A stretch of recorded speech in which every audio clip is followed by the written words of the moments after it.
Sejam bem-vindos a mais um episódio do Direto da Fonte, o podcast do Conselho Regional de Nutrição da 10ª Região, Santa Catarina. Eu sou Cristina Schulze, assessora de comunicação deste conselho. Fevereiro é um mês de mobilização global. Lá no dia 4, marcamos o Dia Mundial do Câncer e no dia 15, o Dia Internacional de Luta contra o Câncer Infantil. Um dado bem importante do Instituto Nacional do Câncer, o INCA, avalia a ocorrência de cerca de 781 mil novos casos de câncer por ano no país, sendo aproximadamente 518 mil se excluídos os tumores de pele não melanoma. Essa é uma estimativa para o triênio de 2026 a 2028. Entre os homens, os mais incidentes são de próstata, cólon e reto, pulmão, estômago e cavidade oral, enquanto nas mulheres destacam-se os de mama, cólon e reto, colo de útero, pulmão e glândula tireoide. O câncer de pele não melanoma permanece como mais frequente em ambos os sexos, mas é divulgado separadamente em razão da elevada incidência, mas também a baixa letalidade.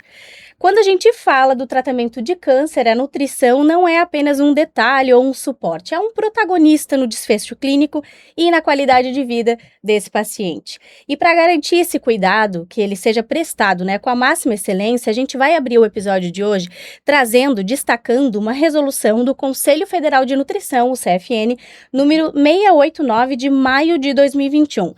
Ela regulamenta, nessa resolução, o reconhecimento das especialidades em nutrição e o registro de títulos de especialista no sistema CFN-CRN, incluindo aí a nutrição clínica e oncológica. Aqui comigo estão duas nutricionistas que são referência nesse assunto. A Elisa Espíndola, ela que é nutricionista formada pela Universidade do Sul de Santa Catarina, com especialização em nutrição clínica e materno-infantil e atualmente é mestranda do programa de pós-graduação da UFSC dentro da temática oncológica. E Ana Laura Rodrigues Bourguignon, nutricionista pela Universidade Federal de Santa Catarina, com mestrado em oncologia pelo Hospital do Câncer de Barretos e atualmente trabalha com a nutrição oncológica, prevenção, atendimento a pacientes e ministra palestras e aulas sobre alimentação, microbioma e câncer. Vocês podem ver que eu estou bem amparada aqui para falar desse assunto, meninas. Sejam muito bem-vindas e obrigada por aceitarem o nosso convite. Obrigada. A gente vai começar pelo que todos querem saber antes mesmo de ter aí o diagnóstico. A alimentação realmente pode reduzir o risco de câncer? Pode. Bom, Cris, é um prazer estar aqui e eu acho que o mais importante da gente citar é que o câncer ele não surge do dia para a noite. Então, sempre existe essa ideia de que o diagnóstico aconteceu agora, mas essa é uma doença que a gente sabe que pode ter 10 anos para que ela de fato se manifeste e que a gente consiga fazer um diagnóstico. E durante esse processo, o que vai ser muito determinante é os hábitos. Então, a gente já sabe que cerca de 10% dos cânceres, ou seja, a minoria deles, é por conta de uma herança genética. A maior parte dos cânceres, eles são relacionados a mutações que nós chamamos aqui na área clínica de mutações somáticas. O que isso significa na prática? São mutações que estão relacionadas com os nossos hábitos de vida, com fatores que são modificáveis. Desses fatores modificáveis, nós sabemos que cerca de 40% estão relacionados com o surgimento do câncer e a alimentação é um grande fator modificável na vida das pessoas. Então, a gente tem estudos correlacionando que cerca de 30% a 40% das mortes por câncer estão relacionadas com a obesidade, com o metabolismo, então com a dieta em si, então mostrando realmente o potencial daquela questão da água mole e pedra dura, tanto bate até que fura. Então eu falo, não é um alimento, eu gosto sempre de destacar isso, não é um alimento que causa o câncer, mas sim um hábito alimentar inadequado, e esse hábito alimentar inadequado, ele é muitas vezes muito mais do que planos específicos que a gente coloca, né? A gente tem muito isso como profissional da área da saúde, de colocar para as pessoas, olha, você tem que fazer isso, a gente tem uma cartilha, né, de prevenção, inclusive de câncer, que é muito bom, é norteadora, no entanto, as pessoas às vezes ficam fixadas naquilo e na prática o que a gente precisa é ter um pouco mais de autoconhecimento quando a gente está falando de alimentação, e entender se de fato aquela alimentação está sendo eficiente no nosso dia a dia, como é que a gente se sente com a forma como a gente se alimenta, como é que o nosso corpo responde, isso tudo impacta, sim, no nosso risco de desenvolver câncer ao longo da vida. E é bem importante isso que tu pontua, de entender cada caso, entender que cada corpo responde de uma forma, porque eu acho que uma angústia comum é justamente isso. Por que pessoas que levam uma vida saudável, se cuidam, comem bem, elas vão lá e desenvolvem um câncer? Eu acho que é uma angústia bem comum, né?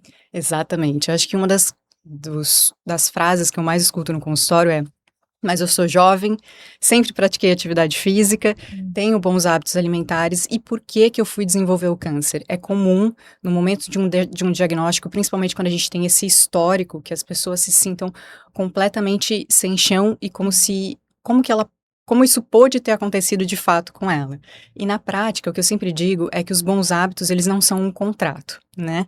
Eles são apenas questões que a gente coloca no nosso dia a dia para que a gente possa fazer a nossa parte, para que a gente possa assumir o nosso papel de responsabilidade. Não quer dizer que se a gente tiver esses bons hábitos, de fato, a gente não vá desenvolver a doença. Mas o que a gente sabe é que quando a gente tem bons hábitos, a gente pode postergar. Se haverá a chance da gente desenvolver a doença, a gente vai jogar isso lá para frente e a gente vai diminuir a chance de que isso seja algo tão nocivo, eu diria acho que nocivo não seria exatamente a palavra, mas seria algo uma doença tão impactante no sentido de um grau de evolução muito rápido, ou uma doença que tem um prognóstico pior, exatamente. Então, na prática, o que eu sempre falo para os meus pacientes é que a gente não pode deixar de fazer a nossa parte e a gente não pode se comparar com o outro, porque a gente tem muito esse costume, né, de falar, poxa, mas eu não fumo e o outro que fuma tanto não teve câncer e eu tive o diagnóstico de câncer. Então, cada um de nós tem uma genética diferente, uma forma de responder aos fatores que a gente se expõe de maneira diferente, e tudo isso vai impactar para o desenvolvimento ou não da doença. Mas essa questão de hábitos alimentares e como a gente vai seguir, né, com esses hábitos alimentares e se isso de fato vai ser um fator protetor ou não, eu sempre digo para as pessoas, mais uma vez reforçando aqui, mais do que fazer tudo que está certinho lá é observar como o seu corpo responde. Eu posso fazer atividade física todos os dias e ainda assim me sentir cansada. Eu posso comer bem como eu acredito que seja uma alimentação saudável, uma alimentação fit, e ainda assim sentir que eu não tenho disposição, sentir que eu não tenho energia, que o meu sono não é bom, ou seja, eu tenho uma série de características, não consigo perder peso, porque aquela alimentação, embora tida como saudável, ela não está sendo eficiente no meu caso. Então, esse é o ponto mais importante quando a gente fala em prevenção.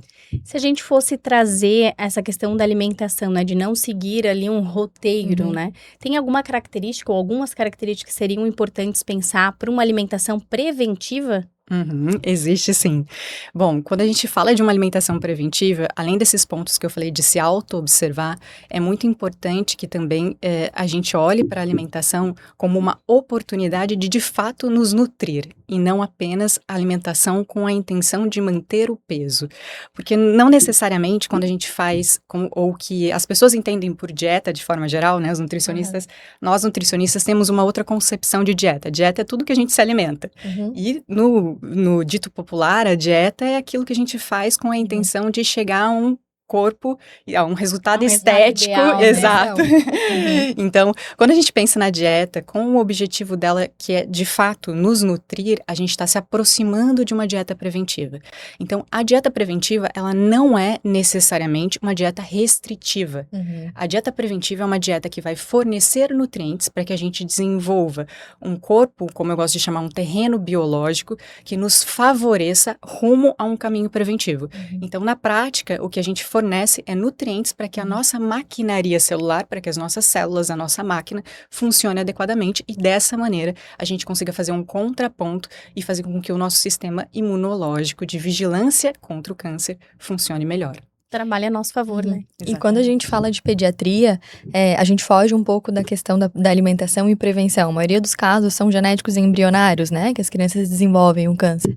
Mas a alimentação, ela muda todo o rumo do tratamento daquela criança, né? Então, é claro que existe toda uma questão de aleitamento materno, toda uma questão de genética, da família e tudo.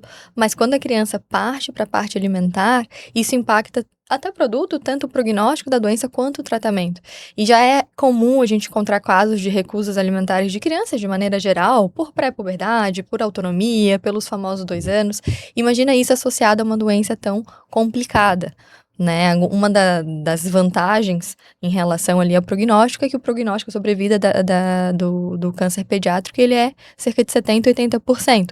Mas mesmo assim, é algo muito complicado e que desestabiliza todas as famílias. Quando a gente fala aqui de Santa Catarina ainda, tem muitas famílias que vêm de fora aqui para o hospital infantil para fazer o tratamento aqui. Então, isso impacta bastante a rotina da família como um todo, né? É interessante isso que tu menciona, né, aqui do sul do país, que tem um dado do INCA que fala que para o Brasil, né, o número estimado de casos novos de câncer infanto-juvenil a cada ano, né, desse triênio também, 2026 a 28, é de 7.560. Desses 3.960 estimados para o masculino e 3.600 para o feminino. Mas em ambos os sexos, essa estimativa é muito frequente aqui no sul do país, né? A estimativa, talvez no sul do Brasil, a gente leva isso em consideração até ali também no hospital infantil, que não se entende se é muitos casos aqui regionais ou se muitas pessoas vêm para se tratar aqui. E os casos mais complicados geralmente acabam ficando aqui no hospital Joana de Guzmão, né? Então não fica um pouco esse viés aí nesses dados, né? E uma outra angústia interessante na tua fala ali sobre a alimentação infantil, né? É que como que é possível, acho que são questionamentos que surgem, né? Como que é possível uma criança desenvolver câncer já no seu primeiro ano de vida, sendo que ela ainda nem foi exposta aos fatores mais comuns de risco, né? Exato, porque quando a gente fala da maioria dos cânceres infantis, não todos, né? Mas a maioria deles é uma causa já embrionária que isso pode estar acontecendo, né? Então, não tira o fator nutricional, muito pelo contrário, tem toda a importância da parte da mãe, da amamentação, se for possível, toda a parte da alimentação para que combata, né? Mas a gente tem, por exemplo, o retinoblastoma, que acontece no primeiro ano de vida. Muitas vezes antes da criança até começar a introdução alimentar. Infelizmente, né? E quando a gente fala aí do poder da prevenção, que é algo que a gente vem conversando, né? Como o hábito da mesa é um investimento a longo prazo, né? Isso desde os primeiros anos ali, né? Como que é essa rotina diária, né? A gente vive num mundo muito acelerado, é muita correria, aquela corrida diária contra o tempo, né?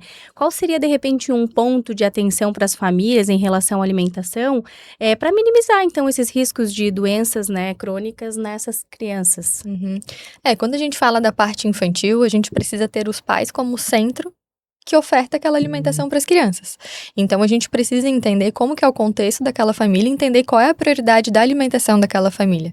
Entendo que existem inúmeros motivos da criança poder não se alimentar de uma forma padrão, ou questões sensoriais, comportamentais, isso de fato existe.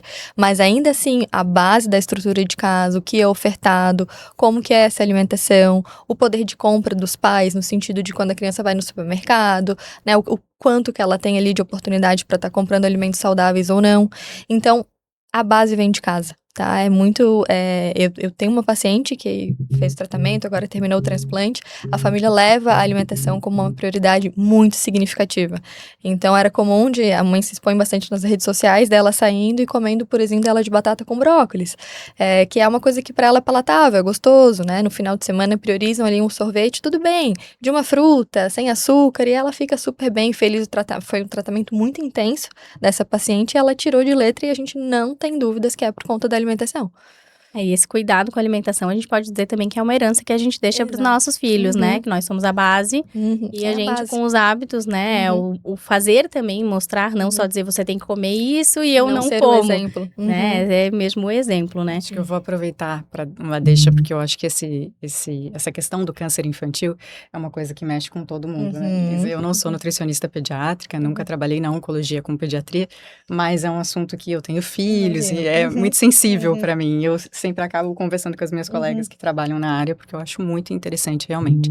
E eu sempre digo que o fato do câncer pediátrico ainda não ter nenhuma correlação preventiva, acaba muitas vezes causando uma sensação nas pessoas de que não é preciso fazer nada. Então, a criança pode comer como se alimentar porque, do jeito que ela quiser, porque, de fato, o câncer na infância não tem correlação com os hábitos de vida. E, na prática, a gente já sabe que essa alimentação, a Elisa pode falar disso com muito mais, né, com muito mais respaldo, que a alimentação durante a infância tem um impacto no risco de câncer durante a idade adulta. E sobre a questão ainda durante o período da infância, de fato, a gente não tem esses dados, mas talvez seja porque os dados ainda são muito iniciais. A gente, com pesquisas relacionadas ao câncer pediátrico, a gente ainda engatinha no que tange a nutrição. Então, muito provavelmente, isso é uma questão de tempo, né? E eu sempre digo, não existe a tal frase, né, famosa por aí, não existe um almoço grátis. né? Então a gente É. tem consequências em relação aos nossos hábitos. E quanto antes a gente puder modificar isso, de fato, isso vai impactar na vida da família e no risco de desenvolver doenças, incluindo câncer, ao longo da vida. O exemplo de outra doença crônica, por exemplo, a cardiopatias, né? Então, uma mãe que tem ali durante a gestação uma pré-eclâmpsia, por exemplo, sabe-se que essa criança, na vida adulta, tem uma chance de desenvolver algum tipo de hipertensão, por exemplo. Então, isso acontecerá com certeza relacionado ao câncer. Então, as pesquisas, realmente, no que diz a nutrição, inclusive a minha pesquisa de mestrado, ela ainda é considerada bem inovadora. Não se tem um protocolo, por exemplo, de verificar sarcopenia em criança. Uma coisa tão comum e prática em adulto. Em criança, isso não existe. Até a minha orientadora foi para os Estados Unidos, participou de algumas coletivas, eles estão ainda nessa nomenclatura entre caquexia, sarcopenia, porque isso não tem um protocolo. Olha como é inicial ainda na parte da nutrição vinculado ao câncer infantil, quando comparado ao câncer adulto, né? E uma questão que é bem importante falar, né? Vocês vão poder dizer muito melhor do que eu, que o câncer é uma doença complexa, né? Envolve diversos fatores, mas ela pode bater a porta de qualquer família. Por isso que é importante, né? Ter essas consciências e entender os cenários, né? Exatamente para que nesse momento, quando você chegar nesse diagnóstico, né? Não desejamos, mas, né? Se acontecer, também tenha base para buscar, então, um nutricionista, né? Para trazer ainda mais para esse protagonismo o papel desse profissional, né? Que o foco daí deixa de ser a prevenção, mas sim passar por essa resiliência do corpo, do tratamento, né? Na oncologia adulta, por exemplo, quais seriam os fatores de desafios no tratamento em relação à nutrição? São muitos fatores desafiadores durante o tratamento, né? Mas a gente costuma relacionar muito os desafios, principalmente por conta dos efeitos colaterais. Então, a verdade é que durante o tratamento, a gente tem questões que já existiam pré-diagnóstico, né? Então, questões que a pessoa carrega durante o período do diagnóstico e que também precisam ser olhadas durante o tratamento. Então, a gente olha, sim, para a questão do diagnóstico de câncer, mas a gente também tem que olhar para tudo isso que ela vem trazer, vem apresentar para a gente. Então, por exemplo, pessoas que já tinham transtornos alimentares podem vir a desenvolver câncer. E isso não vai deixar de existir, porque agora ela desenvolveu a doença. Então, de fato, a gente sabe que como principal fator desafiador, a gente tem o fato de que o tratamento, seja ele quimioterapia, seja ele imunoterapia, seja ele só um tratamento cirúrgico inicial e aí depois uma definição, só todas essas etapas de tratamento, elas geram questões referentes ao hábito alimentar, dificuldades relacionadas ao hábito alimentar. Então, pode ser náusea, pode ser vômito, pode ser diarreia, a pessoa vai ter uma série de questões que dificultarão que ela exerça um hábito alimentar adequado.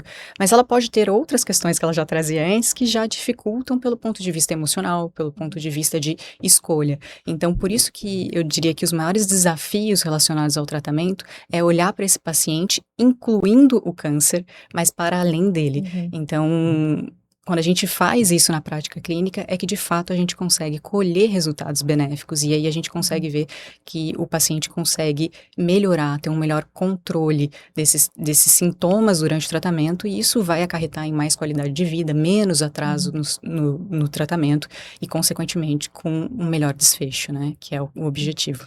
E quando a gente pensa na questão exatamente que a Ana trouxe, fazer a prescrição de uma dieta perfeita para aquele paciente é algo fácil. Agora que encaixa e que ele vai conseguir realmente aderir relacionando aquilo que ele vem somatizando ao longo do tempo, outros transtornos, outros diagnósticos, né, outras crenças, né, então as crenças é algo que eu pego muito na pediatria, né, muito medo, eu atendo geralmente os pais com medo, que às vezes não querem datar o alimento porque viram, às vezes, né, então a gente prescrever faz muito sentido para nós, mas se aquilo entrando na rotina do paciente cabe, E realmente ter um olhar bem afinado pro paciente como um ser único, né? Fazer uma análise dele. Na pediatria, Elisa, o desafio seria o quê? O paladar, a recusa alimentar, a questão também do crescimento, que é um ponto importante. A criança tá ali no seu pleno desenvolvimento. Perfeito. E aí ela se depara com essa situação. Isso, e o tratamento acaba impactando muitas vezes estatura, ganho de peso, enfim, né? Então, a criança é um ser que ainda está em desenvolvimento e muitas vezes o tratamento, ele é altamente agressivo naquele momento, né? Acredito que a recusa alimentar seja um dos maiores desafios, mas eu ainda trago alguns outros diagnósticos. Então, é bem comum, por exemplo, uma criança diagnosticada com autismo e também com câncer. Como é que fica também pro tratamento dela dentro do hospital, em casa, com uma alimentação um pouco mais restritiva. Isso fica realmente um complicador muito, muito grande, assim, quando a gente pensa nesse sentido. Bater ali aquelas metas que a criança precisa para se desenvolver, por exemplo, o cálcio, né? Vamos usar uma suposição aqui, né? O cálcio, que a principal fonte de cálcio daquela criança seja o laticínio. Não consome alguns leites vegetais que sejam enriquecidos, ainda não tenho conhecimento, ou não como alguns vegetais que tenham. Então, a família tem aquela mente que o cálcio vem só do leite, retira tudo porque tá com um episódio agressivo de diarreia. E a gente precisa desse aporte intenso até 16 anos. Então, como que fica essa família que não tem muita orientação, né? E eu digo de famílias, não em relação à classe social, a informação mesmo. Acho que muita gente não sabe, né? Cálcio é vinculado com leite, e aí? Né, nada contra aqui, acho que é cabível aí para várias crianças, mas para algumas seja um momento de fazer a retirada no tratamento. Como que fica o aporte nutricional dela pro desenvolvimento? Então, o acompanhamento nutricional é E são dois pontos fundamental. bem importantes que tu traz na tua fala, que eu acredito que é não fazer para essa criança, né, esse momento da comida ser algo traumático para ele tá passando por um momento desafiador, e não deixa de ser um atendimento também para a família, né? Principalmente pela questão das crenças, do que eu li, do que alguém falou, de como foi o tratamento de outra pessoa que eu acabei acompanhando, que era mais próxima. Então, o nutricionista, ele tem um papel bem, bem importante nesse cenário, né? A culpa que os pais sentem, será que é porque a introdução alimentar foi assim? Não, será que é porque eu não conseguia amamentar exclusivo até 6 meses? Então, acaba vindo pra gente também muito esses relatos, e a gente tem que acolher as famílias e entender que as coisas, infelizmente, acontecem, né? E esse acesso à informação, as pessoas dispõem hoje tudo na palma da mão, né? A internet ali tá muito disponível, existe uma celeridade incrível da disseminação dessas informações, e infelizmente muita informação que não é coerente, né? Quais são os principais mitos que vocês identificam nos consultórios quando fazem os atendimentos? Bom, quando a gente está falando de câncer de forma geral, a gente tem muita divulgação de que o câncer tem uma correlação com o açúcar, né? E que o açúcar causou o câncer.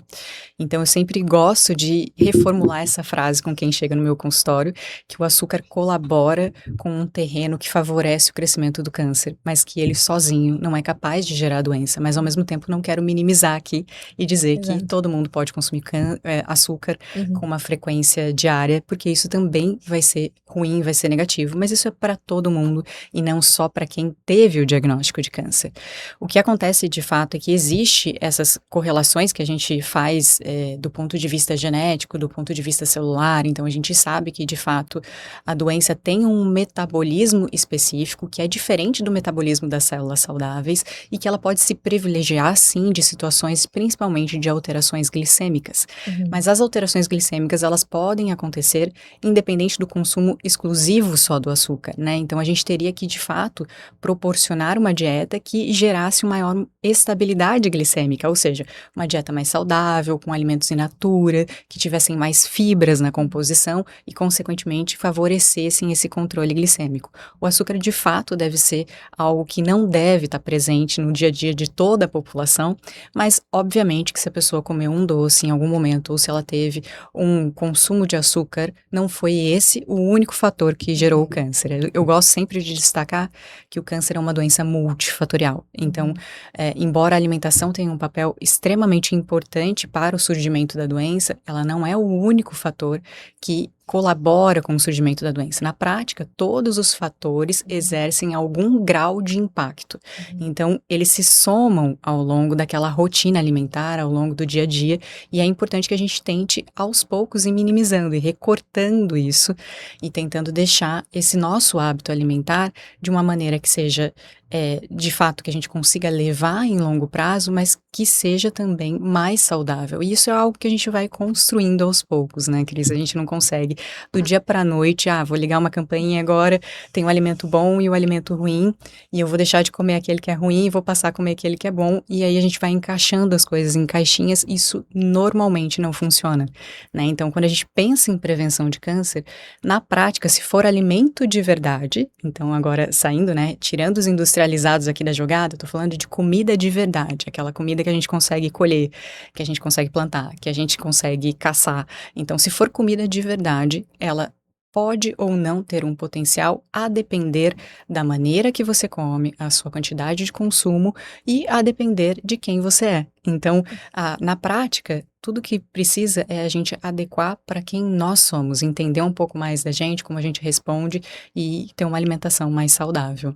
E esse atendimento, ele é importante porque não é só o nutricionista entender esse paciente como um ser único, né, com toda essa, vamos dizer assim, a memória do seu corpo, como que você se comportava em relação à alimentação, em relação a uma vida mais saudável, mas também a pessoa conseguir ter essa consciência, né, é super importante também para o trabalho do nutricionista, de fato, ser efetivo, né? Exatamente, porque quando você fala das redes sociais, que é algo muito comum, muitas vezes um recorte sobre esse assunto, falado de uma forma muito sensacionalista, acaba gerando muita culpa, porque nem todas as pessoas vão de fato conseguir excluir todos os alimentos que contêm açúcar da alimentação, e se elas fizerem isso sem nenhum acompanhamento de um nutricionista, o risco de gerar uma desnutrição ou um processo de caquexia, que é como nós chamamos uma situação de desnutrição, com muito mais resposta inflamatória envolvida, e é muito comum de acontecer no câncer, então o risco da gente gerar isso é muito maior. E, consequentemente, o risco dessa pessoa ter um pior desfecho é muito maior, né? Então, a orientação de um profissional que vai orientar adequadamente, entendendo qual é o momento daquela pessoa e como ela pode planejar alterações na dieta, faz toda a diferença. Então, fazer da cabeça, condenar um determinado alimento ou grupo alimentar, acaba sendo o maior prejuízo que muitas vezes essas pessoas acabam ouvindo e acabam aderindo por se sentirem culpadas. O açúcar com certeza é o que a gente mais escuta, ainda mais na pediatria. Será que é porque ela tomava sorvete todo final de semana? Então perguntas assim sempre surgem, né? E não é um fator isolado, é perfeitamente como a Ana trouxe, né? E outro ponto é que também criou-se uma discórdia, digamos assim, no consumo excessivo de frutas e talvez alguns sucos, que isso acaba prejudicando algumas crianças, né? Então, por exemplo, uma das famílias perguntou qual era o limite de fruta, se poderia dar em 2, 3 refeições, porque ela gostava bastante, estava com receio por conta da frutose. Então, são coisas assim que assustam. Claro, é uma doença com um diagnóstico muito impactante para todo mundo, né? Tanto para a criança, quanto para a família, quanto o adulto também, para a família do adulto, porque mexe com uma logística inteira. Então, são coisas que a gente tem que cuidar muito. E um outro mito, se é que eu posso falar que é um mito, eu acho que é o excesso de suplementação também, principalmente para criança, assim. Então, claro, tem suplementações excelentes e super necessárias, mas uma forma excessiva, os suplementos muitas vezes prontos, que não faz sentido, então que tem com essa cara bem comercial, que às vezes não se encaixa para aquela criança realmente, aquilo muitas vezes deixa ela mais nauseada do que o próprio tratamento, e os pais acabam comprando porque aquilo faz muito bem para a imunidade, ou que vai prevenir a progressão da doença. Então esse também é um ponto que eu percebo bastante no consultório. Então, calma, vamos analisar, vamos conversar com o médico responsável e vamos traçar aí o melhor diagnóstico, até porque muitos suplementos impactam diretamente no tratamento, né? Por exemplo, com quimioterápicos. Então, tem que ter muito cuidado e é uma responsabilidade muito grande, né? A suplementação parece que virou algo corriqueiro, e não é, né? E esse acesso à informação traz muitas dietas restritivas, as dietas da moda, as dicas da internet, elas nem sempre focam na saúde do paciente de forma integral, né? Mas aí quando a gente fala de um paciente oncológico, essa atenção ela precisa ser então redobrada, né? Por que um paciente oncológico não deve seguir dicas da internet, dicas genéricas, dietas prontas? Porque é tão importante ele buscar e confiar num profissional, né? Buscar um profissional da sua confiança para passar por esse momento. Existe uma interação entre aquilo que a gente faz e o tratamento. E na oncologia, o nosso objetivo é que a nossa abordagem nutricional favoreça para que o paciente tenha menos efeitos colaterais e se mantenha durante o tratamento sem atrasos e com um melhor desfecho. Quando eu entro com uma opinião de alguém ou alguém que definiu o câncer como uma doença única e que tem um comportamento único, eu não estou olhando para aquele paciente específico. Uma mesma doença, um câncer de mama, ele pode ter prognósticos completamente diferentes, pode ter comportamentos de utilização de nutrientes completamente diferente, a depender, né, de receptores específicos da doença, então tem todo um comportamento molecular, celular. Então não é porque a gente tem a mesma localização que a gente vai ter o mesmo tipo de dieta prescrita. Então entender todo esse contexto é o que faz o sucesso durante o tratamento. Toda vez que a gente olha algum recorte na internet que tem uma solução rápida, simples e que funciona para todo mundo, ela muito provavelmente não está incluindo você, não está incluindo a doença que essa pessoa porta e muito provavelmente vai gerar resultados que não são adequados e que podem inclusive piorar o resultado do tratamento, que é essa a nossa maior, eu diria que é o nosso maior medo, né, enquanto profissional da área, é que o paciente não tenha acesso ao melhor desfecho possível, porque ele buscou por uma dica, por uma orientação de forma genérica, e isso levou a que ele tivesse uma alteração do seu estado nutricional, um atraso do tratamento e um pior desfecho. A gente já sabe, por exemplo, que existem piores desfechos em pessoas que têm menos massa muscular, então que reduzem a massa muscular durante o tratamento. Então, uma das grandes preocupações das nutricionistas oncológicas é manter a massa muscular durante o tratamento. E aí, na prática, quando a gente faz algumas intervenções rígidas, sem conhecer quem é essa pessoa, a gente vai gerar o quê? Perda de massa muscular. Se eu gero perda de massa muscular, eu gero mais efeitos colaterais. Se eu gero mais efeitos colaterais, eu vou gerar atrasos no tratamento. Se eu gero atrasos no tratamento, eu gero pior desfecho. Então, a prática é isso. E em consultório com as crianças, né? Porque aí vem com toda a preocupação familiar, aquela mãe, a culpa, né? Costuma vir, assim, muitos casos de, não digo um diagnóstico pronto, mas uma receita pronta do, doutora, eu vou seguir isso, vou fazer aquilo. Sim, bastante. O algoritmo nos mostra muito isso, né? Como eu estudo bastante isso, aparece bastante pra mim, tanto quanto aparece bastante pra mãe desses pacientes, eu não tenho dúvidas. Isso é um desserviço que eu falo, né? Tem tanto profissional bacana que poderia estar realmente trazendo informação de mais qualidade, mas como a Ana trouxe, a solução rápida e imediata é o que mais entrega, é o que a mãe tem mais acesso, né? E realmente a sarcopenia, a deficiência ali de massa magra, impacta muito o tratamento, não só dos adultos, das crianças, por isso que eu estudo tanto isso, e é algo muito difícil já de conseguir se equilibrar numa criança saudável sem o diagnóstico e numa criança que ainda tem o diagnóstico somado ali ao desenvolvimento dela, é algo que impacta mais. E fazer a restrição, muitas vezes impacta na perda global de peso, né? E não tem como não perder massa magra quando a gente pensa assim, né? O emagrecer fácil, difícil. A gente está se encaminhando para os finalmente aqui do nosso episódio, bastante conteúdo, muita informação de qualidade. Eu quero abrir o espaço para vocês deixarem, então, um recado para as famílias, né? Com todo o conhecimento, toda a base técnica que vocês têm, fiquem à vontade. Pode falar. Bom, eu costumo dizer que a nutrição é uma ferramenta que existe na prevenção e no tratamento do câncer. E as pessoas podem usar da nutrição como uma ferramenta diferente de outras oportunidades que ela vai ter durante o tratamento. Então, durante o tratamento, a gente acaba não assumindo o nosso papel de autor, muitas vezes, das escolhas, porque tudo que tange o tratamento é decidido, definido por outras pessoas. A alimentação, eu falo que é aquela capacidade, aquele instrumento que a gente dá na mão do paciente, né? A gente mune ele com as informações e a partir disso ele pode fazer escolhas em prol de um caminho que favoreça a sua remissão de doença e cura. Então, o que eu sempre digo para as pessoas é usem da nutrição através de um profissional capacitado para que possam usar dessa ferramenta em prol dos seus melhores resultados.